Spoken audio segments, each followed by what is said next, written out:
All right, friends, this is a special occasion here. I'm pulling in some financial experts from across the country. First, we have Traci Benjamin, who lives in Oregon and represents the West Coast.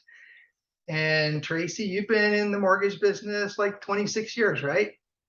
That's right. Awesome. Paul is in Philadelphia, Pennsylvania. He's on the East Coast. And Paul, you've been in real estate for what, like 34 years? Yep, 34 years and going strong. Awesome. And I am Scott Asbell, of course, here in Utah. And today we wanted to come together and just talk about what are we seeing across the entire country.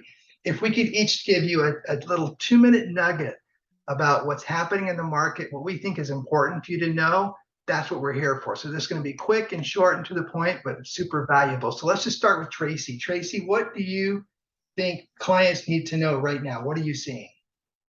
So I know there's a lot of buzz around, the Federal Reserve meeting and raising the prime rate 0.75%. And oh my gosh, rates are going up again. That is not the case. That actually helps our long-term rates that mortgage rates are based off of.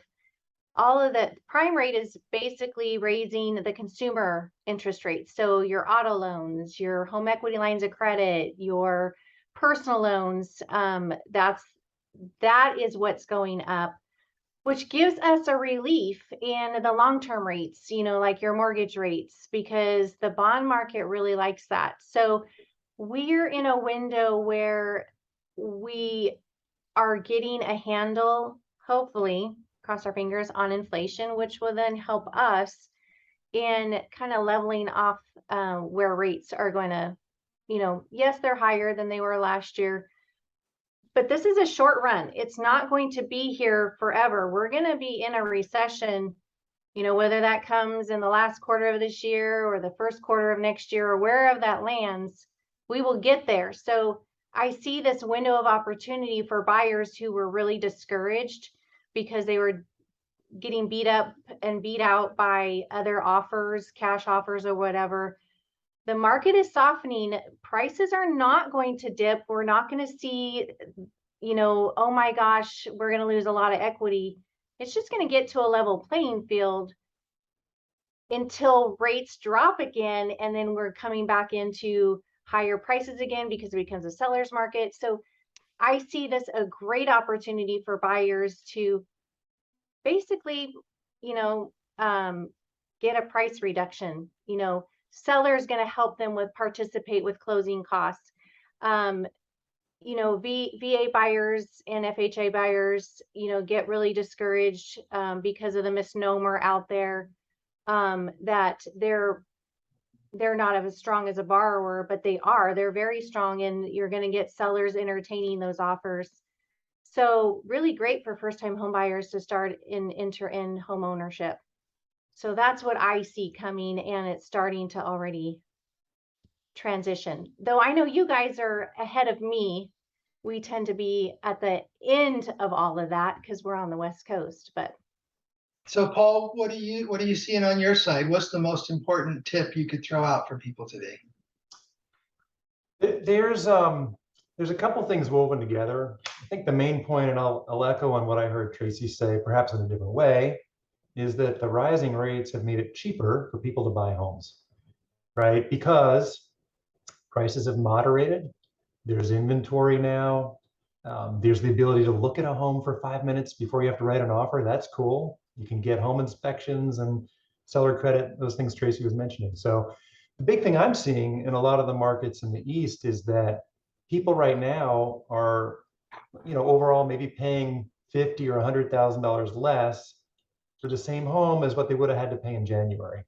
And so although rates are higher, it takes a long time to make up for $50,000 in savings at a $300 a month difference.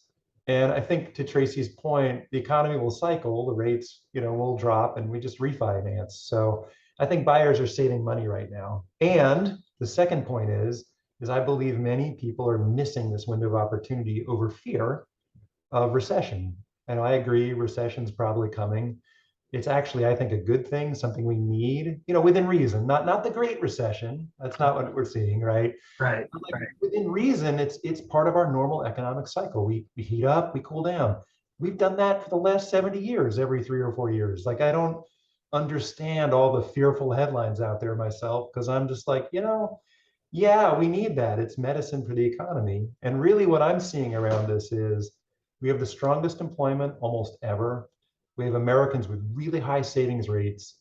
We don't have a banking industry that's been giving people bad loans for 10 years. Like this is not another apocalypse. So the opportunity that I see in many of the markets we serve is there are many buyers who are distracted by fear of recession or some big crash is coming, who are missing out. And it's making a great opportunity for the folks who are educated and taking advantage of, like a window of opportunity here where prices have moderated. And I see the same thing when rates drop, then the activity is going to pick up again and this little window closes. So we're really seeing good scenarios for our buyer clients right now in markets. And I really love the thought that after a couple years that were tough for buyers, this is a great time. Really amazing. That's what we're seeing in most of the East Coast markets right now. How about you, Scott? What are Yeah. you? Well, I would agree with both of you. I believe, based on what we're seeing here in Utah and the Western states, and of course we work in a lot of other states, but the majority of our business is right here in Utah. What we're seeing is this window where things have softened just enough that sellers are paying closing costs, just like Traci mentioned. Sellers are willing to pay for a buy down in rate for the buyer. They're lowering the price, and just like you said, Paul, it's not like we can expect that, well, we'll just hold off and wait another year because prices will probably be a lot lower a year from now. We don't see that being the case because there really is still a serious, there's not enough homes for the number of people that want to buy homes. What's Right. happened is with rates going up has caused so many people to say, well, I'm going to stand off on the sidelines for a minute. And then sellers have had to attract a pool of fewer potential borrowers and get a little more creative with what they're offering, right? Lower price, concessions, those types of things.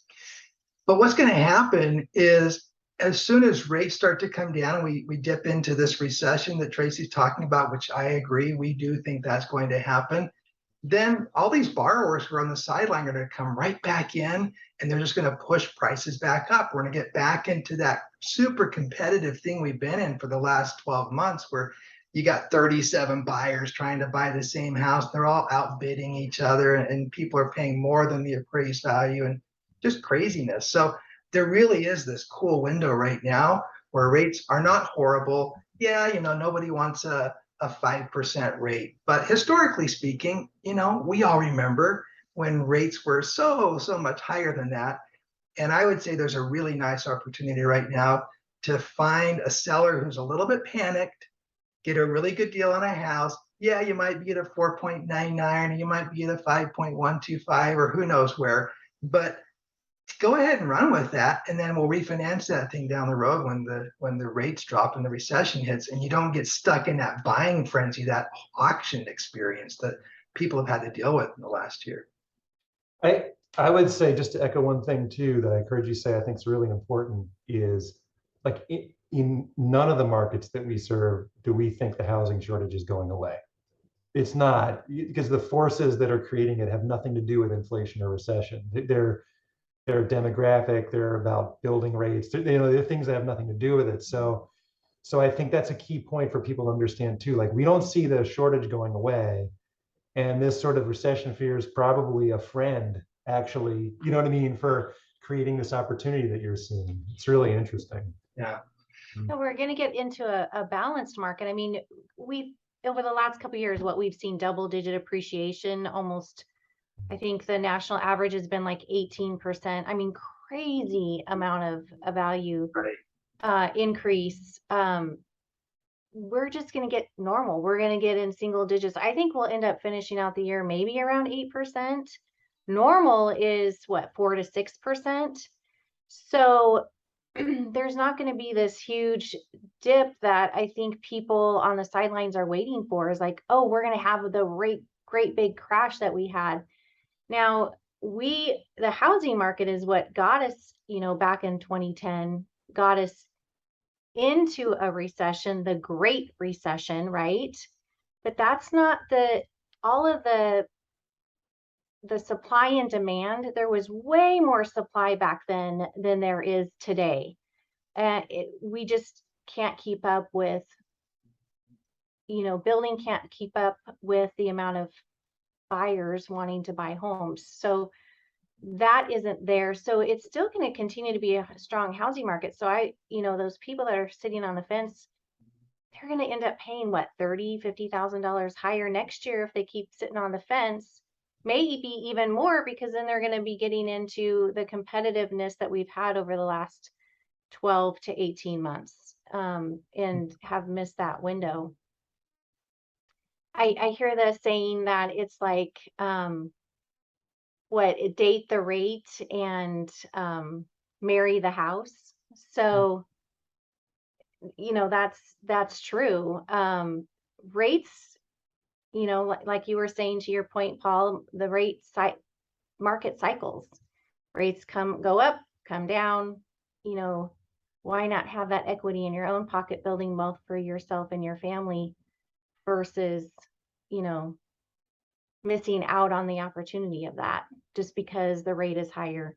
Because there's so many programs that we can put people in to, I see, balance that out to where that make that payment affordable, so they can have the opportunity for home ownership, while rates are high. And hey, like you said, they're still lower than they were even early 2000s, or the Right. late 1990s. We're still better than we were back then. So Right.